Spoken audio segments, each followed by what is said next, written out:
1911 онд Бээжинд байгуулагдсан ерөнхийлөгч Мэй Ичигийн удирдлагаар Хятадын иргэний дайны дараа Тайван руу нүүж 1956 онд дахин байгуулагдсан түүхтэй. Самбицано намайг Цэлмэг Санчир гэдэг. Одоо National Цэнхуа University-д эхний жилдээ суралцж байгаа. Бакалаврын Electrical Engineering-ээр ерөнхийдөө суралцж байгаа. Тийм оюутан байна. Яг нь үндэсний Цэнхуа их сургууль болохоор Тайванд бол хоёрт ордог. Нэлийн том их сургууль байдаг.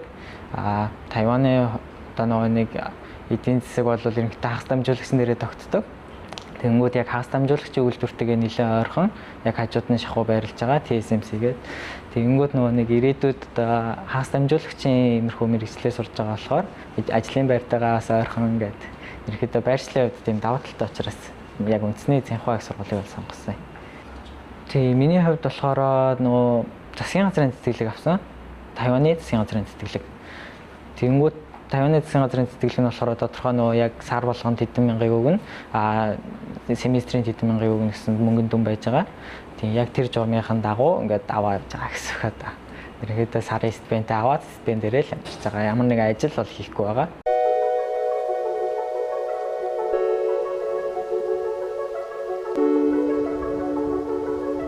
I'm Christopher Chan from NTHU, Tsinghua University, and I'm working in a division of Overseas Student Service under the Office of Global Affairs. And today I'm very excited to share you with the scholarship we offer for international degree students in our campus. So firstly, I'm going to talk about the NTHU International Student Scholarship. Basically, the scholarship will fall into two categories. The first one is the Type A scholarship, and the second one is the Type B scholarship. For the Type A scholarship, for bachelor and master degree students, they'll receive monthly stipend, $5,000 every month, and also they'll have the tuition waiver.